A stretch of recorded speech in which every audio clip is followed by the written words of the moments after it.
Where was Jesus in the 3 days between his death and resurrection? The four Gospels of Matthew, Mark, Luke, and John record that Jesus was crucified for about 6 hours before his death.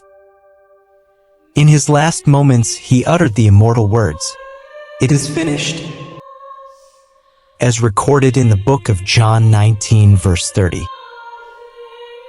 Soon after, he bowed his head and gave up his spirit.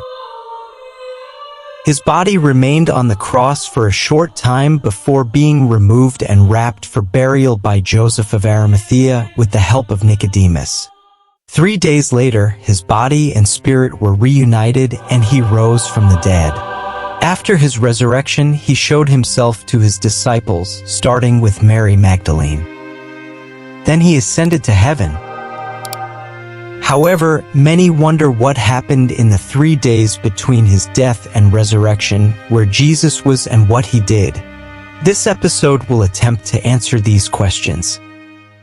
The Bible, especially the Synoptic Gospels, does not offer a comprehensive account of Jesus' activities during these 3 days, also known as his descent into hell. The Gospels of Matthew, Mark, Luke, and John focus primarily on the events leading up to Jesus' crucifixion and resurrection. The period between his death and resurrection is based more on theological interpretations and traditions than on explicit biblical narratives.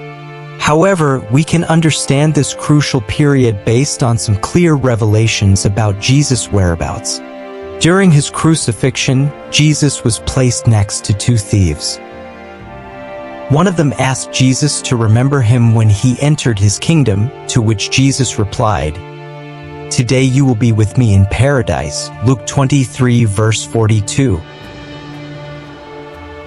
This suggests that after his death, Jesus went to paradise or heaven.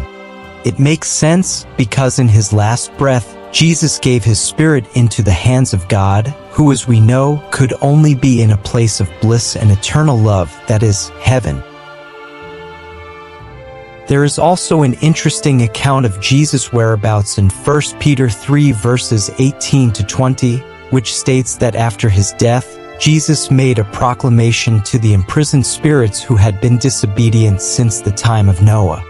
Although the text does not detail exactly what Jesus said to these imprisoned spirits, it seems unlikely that it was a message of redemption, as angels cannot be saved, according to Hebrews 2 verse 16.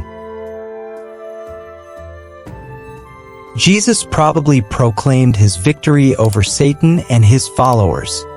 Another biblical passage that talks about Jesus' whereabouts and activities in the 3 days between his death and resurrection is in Ephesians 4 verses 8 to 10. Ascending on high, he led captivity captive and gave gifts to men. Now this, which has gone up, what is it, if not that it had also previously descended to the lowest parts of the earth? He who descended is also the same one who ascended above all heavens to fulfill all things. The interpretation suggests that after ensuring salvation on the cross, Jesus gathered all the redeemed who were in paradise and took them to their permanent home in heaven. This would include people like Abraham, David, Joshua, Daniel, Lazarus, and the thief on the cross. Another possible interpretation of Ephesians 4 is that in the 3 days between death and resurrection, Jesus defeated and imprisoned our spiritual enemies, namely the devil, death, and the curse of sin.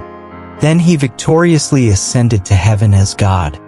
This perspective also finds support in Matthew 12 verse 40, which compares Jesus' stay on earth with Jonah's 3 days and 3 nights in the belly of the great fish. Finally, it is important to note that the exact details of what occurred during these 3 days are not explicitly outlined in the Bible. Different Christian traditions have varying perspectives on the subject. However, we have Jesus' own words on the matter. "Today you will be with me in paradise." This gives us the confidence to assert that he went to paradise after proclaiming his victory over death and completing his work of redemption. Thanks for watching. Share your thoughts below and support us by subscribing.